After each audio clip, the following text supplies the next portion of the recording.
Good morning, YouTube. It is Saturday morning, July 28th. I kind of get twisted because when I'm editing these videos, it's usually like 2 or 3 or 4 days later. So like this morning, I went to sleep I got done with the 24th vlog this morning at 5 o'clock, published it, advertised it on Facebook, YouTube, LinkedIn, Twitter, all the other millions of social networking sites out there. And then I went to bed, woke up at about 1 o'clock in the afternoon. I'm not sure what time it is now. It's probably like 3 or 4. The sun is probably in the 3 o'clock position right now. I'm not entirely sure. But taking the dogs out for a walk. It's my first time taking them out today. Ate a nice, healthy breakfast. But I found some really cool websites out there and some videos. Well, one is not so cool. And I want to touch on the positive first before I get into the negative. One of them is there's this lady who does fitness videos and exercise videos and talks about being fit. You know, she always talks about how she does marathons, and because I'm not at home in front of the computer, I can't, I don't have the names, imprinted in my head right now, but I'll put the link in the annotation and somewhere in this video, and I'll also put the link below in the description. So, all right, let's go down. Come on. But I want to talk about that because I'm actually thinking that I'm 40 years old, and as you can see, I'm not huge, but I'm a big guy. The last time I weighed myself was over a year ago, and I was 280 pounds. When I was in the Army, I was, somewhere between, 210 and at the highest 230. And when I was at 230, I barely made tape. Sometimes I broke tape, but then the next time they weighed me, I made the tape. So I was, primarily skinny, a little bit fat, but not really. I was within Army standards. So, come on. So I'm thinking that if I can get myself, I like being big. I don't want to be huge. I definitely don't want to be this big. But I was actually thinking about working on some type of diet where I can get myself down to 240. I think 240 will be good because I'll still be a big guy. I mean, like I said, I don't want to be skinny because I really don't look good when I'm skinny. When I went to basic training, they put me on a very strict diet, and I ended up being 190 pounds. I look like JJ of the Good Times. I did not like how I looked. I looked like a crackhead. I looked so skinny, and I just don't like the way I look. I like having that big guy look, but there's a point where I'm 40 years old, 200 and probably 90 pounds by now, and there's this TV show where they take a person who is really huge, and they give them a year to lose a lot of weight. A lot of them are met with great success. A lot of them are met with, a good success where they're, at least they're not 400 pounds anymore. They're like down to, 220, for their height, 220 pounds is, is still not very good. I want to get myself down to 240. I want to work on that goal. At 240, then I can probably look at myself again and say, you know what? Let me get down to 230. I don't ever want to be 190 pounds. No. But I think I'll look good at 220, 230, 240. I think that's the highest, my highest recommended weight. The doctors may tell me different, but like I said, I really don't like the way I look when I'm really skinny. It just doesn't look good on me.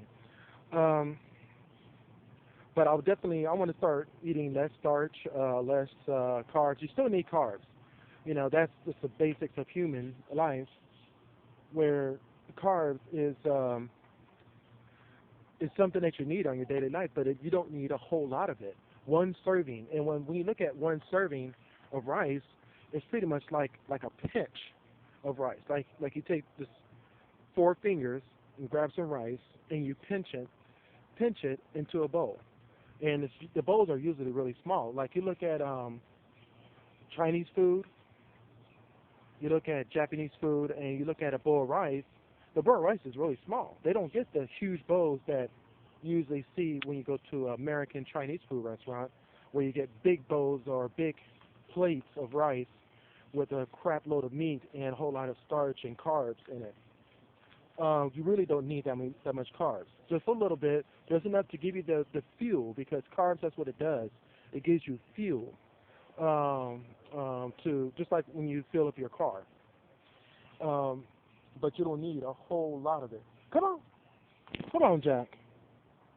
Come on, Jack. Come on. So that's one thing I'm looking at, and I know this is a very long intro. Not much going on today, so this will be a very short show. This will probably be the longest part of the show as I'm talking now. But some other great videos I've seen are just, can't even think right now. Oh, I saw this really cool video that this guy did. Again, I don't know the name of it off the top of my head, but I will post the link in the descriptions below. But one of the great things that when you look at 2012 and the predictions of 2012, some of it's hard to believe, because a lot of us are brought up to believe that we were sent here by God. God created us. And how I have my own belief on God and how we got here, that is not the discussion of the show. We're not going to discuss religion, because that is a very hard discussion to have, especially since that's not where I want to take my show. When I say open-mindedness, what I mean is like, I don't care if a person is gay or not. I don't care if a person, it has a certain belief. It doesn't matter to me. What matters to me is, are you a decent human being? Great. Let's be friends. That's what matters to me. But when it comes to this guy, he seems like he's a religious guy of some sort. I don't know his exact religion. I don't follow his whole entire channel. He probably discusses that on his other shows. But what he talks about in this particular video is all the different events that are happening throughout the world. All the different the storms, the tornadoes that we have, the phenomenons that we see in the sky, noise that's heard from the atmosphere, earthquakes in places that earthquakes don't usually happen. Like Washington, D.C. had an earthquake. Chicago had an earthquake. You don't hear of earthquakes happening in certain areas. Yes, there are faults. In fact, there is a fault line right here in Austin. But does it shake here? No.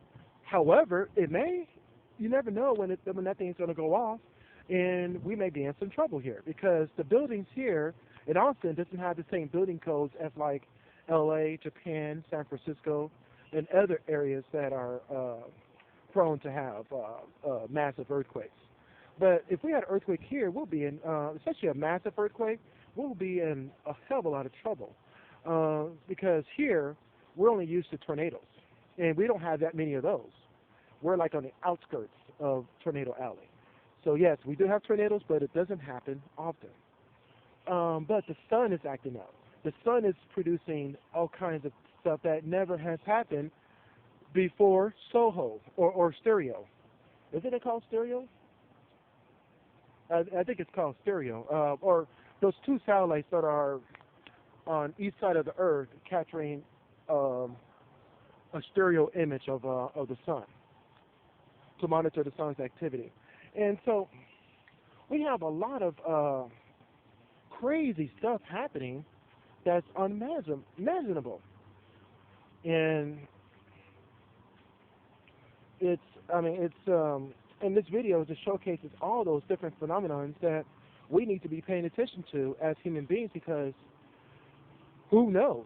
If 2012 really happens, and really and truly, I don't know if it's going to happen or not. I have an open mind, and I look at the evidence of the things that are happening, weird weather patterns, just crazy stuff that's been happening lately, and it's happening more often. It's not just, oh, there was one bad storm and it's over. No, it's been a lot of things happening repeatedly on a consistent basis and more often than it has ever done before. And so it just seems like we are in trouble. And is 2012 going to happen? Who knows? You know, we could be in for a big surprise. And December 21st, the Aztec Indians, it's been said that the Aztecs, that we predicted incorrectly the Mayan calendar, not the Aztecs but the Mayans, we predicted incorrectly the actual date of when all this is supposed to go down. And so, but before then, we predicted that winter solstice 2012, which is December 21st, is supposed to be the big happening of annihilation of at least 80% of the human population. Wow, that's huge. You know, because we got billions of people on this earth that are alive. We got billions upon billions of life forms, and we're going to lose 80% of that. One thing about humans, we're like roaches. We will survive. Now, will I survive? Who knows? But human beings will survive. There will be a continuance of the human race unless Earth itself gets devastated by a humongous asteroid that just covers the planet in smoldering hot lava and impact, or if Earth decides to move closer to the sun and burn us to death, or moves away from the sun and freezes to death. Now, in those situations, yeah, we are fucked, okay? And anybody who's left in the space station, if they're able to get away from it, they're going to run out of food, they're going to run out of water, they're going to run out of power because they're moving too far away from the sun if they decide to get away from this area. And guess what? They'll be dead too. So in those cases, yeah, we're expected to have total annihilation of the human race. Or some aliens come in with some powerful technology that we have no idea how to conquer or you know, defend ourselves with, and just totally annihilate the whole human race or blow up the earth like Darth Vader did. Well, it wasn't really Darth Vader. It was the general, right, or the colonel, or whatever his title was. It wasn't really Darth Vader that did it. It was the Emperor's call to make that. I know. For you Star Wars fans, oh, these little gnats are swarming all over my head. Ugh. So I have to say that this video was very interesting, and I will have to rate that as a must-see video to many people who really want to learn about the latest happenings on Earth to get prepared for 2012. Should we get prepared? Yes. I'm not saying build underground bunkers and sell your house, leave your job. No.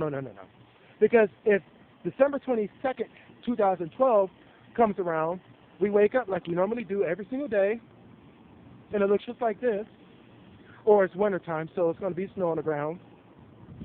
Okay, it didn't happen. 2012 never happened. Should we be alarmed? Yes. Pay attention. Look at the different evidence that are out there, and be prepared, because you never know. If something does happen, have an exit plan. Just like when if you live in an earthquake city, you have a plan for that, for your household, for your business, for your school. You have a tornado plan. You have a hurricane plan, tsunami plans. It's like, okay, if this happens, what do we do? We're going to meet here, account for everybody, and then we'll go from there. All right, this is the longest intro ever, so I'm going to go ahead and start it. Cue music. There we go. Yeah.